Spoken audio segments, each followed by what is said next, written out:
Yes, he's done it. So Kieran Wills on course for another win in the Sport Sedans, the Hansel Sport Sedans.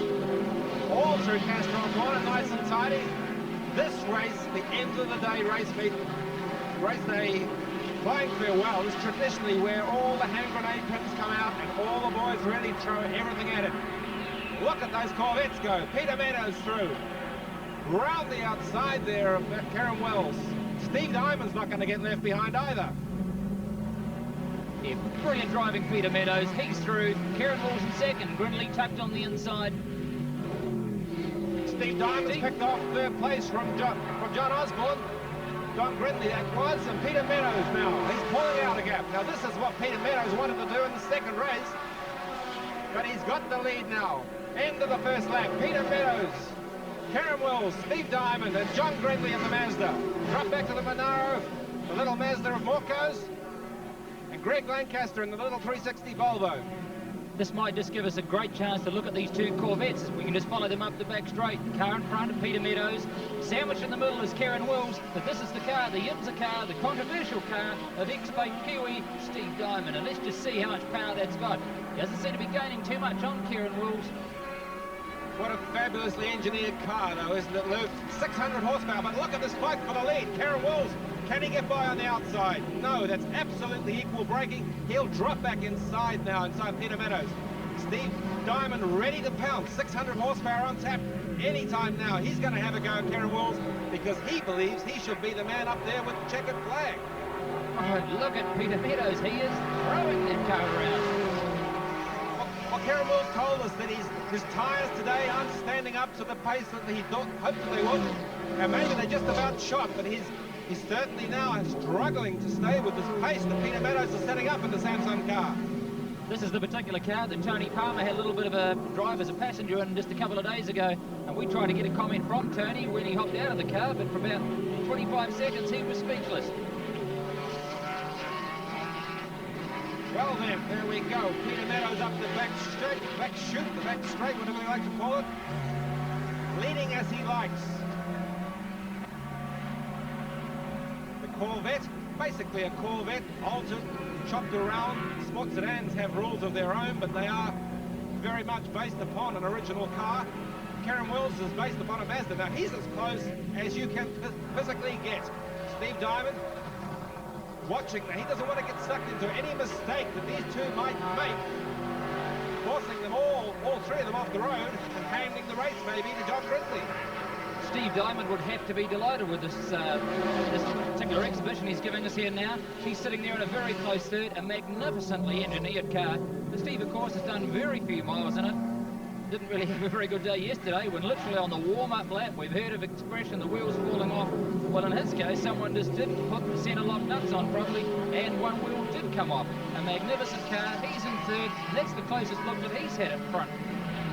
Well, this is the first time I believe Kieran Wills has ever had to follow a car, Lou. And is he going to follow for very long? No, he goes right by Peter Meadows, but he hasn't got the right line for the corner. Peter Meadows says, no way, maybe. Now there's a sideways. Oh, yes, round he goes. He was committed to spin almost before he turned the corner because the accent of the car was going to take it round in a circle. What a shame. Peter Meadows has now lost the lead.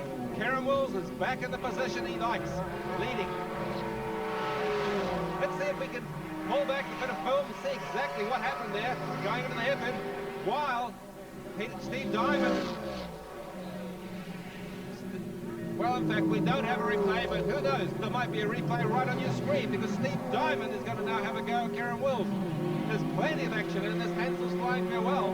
Steve Diamond will be pretty happy at the moment. He's got a lot of horsepower tucked underneath that hood. Every time he drives the car, he gets a little bit more used to it. Little quirks of the particular car. It's an amazing sight to see Kieran Wills and that Tony Martin car pull away from that IMSA car. A car that's got a well, it's got a 600 horsepower engine on there, the trick Wiseman gearbox, done under brakes, the big brakes on that Corvette, they certainly come into effect. But Wills, of course, he's got the perfect line through that corner, and there's no way Steve Diamond's going to put that IMSA car, tuck it up the inside. So, Kieran Wills, you're the race leader, leading as he likes, as we say. He won a race yesterday, he won a race this morning, and now taking out the Hansel's 8-lap flying farewell race, the Hansel Sun Valley race. 3 laps to go. And what a flying farewell it is. That car ducking and diving under brakes going into champion. Really on the pace. Karen Wills trying to stay in front of Steve Diamond in the important, controversial, and very, very powerful Corvette. Getting sideways there, Steve Diamond. He's really wanting to make sure that people remember him as a driver. Well, he's suffered so much in the last couple of weeks. The controversy, is this car legal? All the competitors racing against him have decided that he shouldn't be here. He feels really uncomfortable, but there we are, second place. Steve Diamond trying very hard to close that gap under braking, weaving, now getting that power hard down in first gear, that V8 power thundering away. Don Grindley in screen, the little Mazda RX-8. Really out of this contest, the race is with these two very, very well engineered cars. The front car, Karen Wills, engineered by Tony Marsh in Auckland. Based upon an ex-Bathurst car, reportedly $150,000 worth of development, but Steve Diamond says, no budget is big enough for me. I'll do anything I can to get the best car in New Zealand. Peter Meadows back in screen, bound to be very, very disappointed. That was the best performance we'd seen from Peter and his car, leading very, very well. There's Diamond. He's come alongside. The horsepower is there. Straight by. Is Karen Wills in trouble, or is it just the magnificent power of that engine just stroking to the lead? Well, I tell you what, Steve Diamond would be absolutely delighted. Karen Wills, he's not giving up. But of course now, Steve Diamond's in a position where he can dictate. 1.5 laps to go. Wills hasn't got that many chances to be able to pass this car. It's so wide and it takes up so much of the road. Diamond's got traffic. And look at that, perfect example. Bit of traffic between him and the car before him. Magnificent. Well, full credit to Steve Diamond. If he can hold this lead, he deserves it. He's had all the, as we say, the controversy. He's had problems setting up to this track, but now he's certainly leading this race. He enters his final lap. The Hansel Sun Valley flying farewell. There's a major prank going into the Dunlop curve, it is.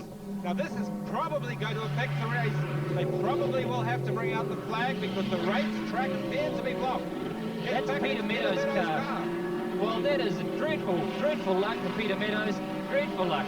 But it's one of those things in motorsport. We've got no idea what happened. That's Shane Windleburn's Tirana there, but this is the race leader. Half a lap to go. Steve Diamond. He will be delighted, but Wills isn't giving in yet. Down under the hairpin. Thankfully, no one is injured. That we can see, both car drivers appear to be out of the cars, but that area will now be yellow flagged because the track is not completely blocked.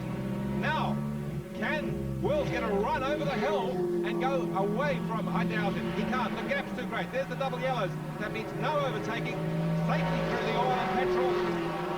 Coming down now. Turn your checkered flag. Steve Diamond. What a fantastic result for Steve Diamond in the Simsa car. Karen Wills in second place. But Diamond, he's the man of the moment, and he will be absolutely wrapped.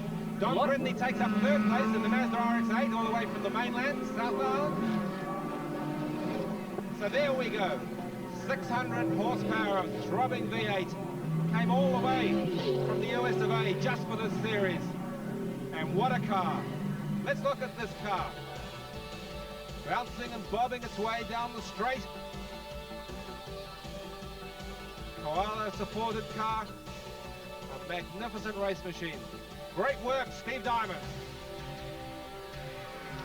Well, victory for Steve Diamond, an absolute tragedy for Peter Meadows just a few moments ago. And that is a very, very sad sight. Peter Meadows' Corvette, and oh, goodness gracious.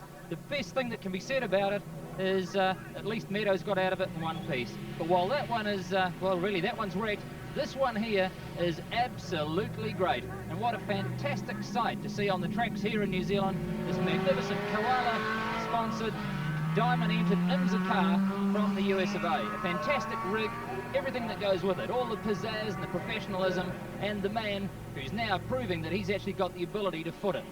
But he's on record yesterday, Lewis, saying, I don't care about your prize money, I'll just take the points. I'm going to donate the prize money I win, if I win, to the Sports Sedan Association. I'm sure those guys will be down there pretty soon with a suitcase to hold all the money he's going to give them. I would suspect there might be a party or two in the Koala tent tonight.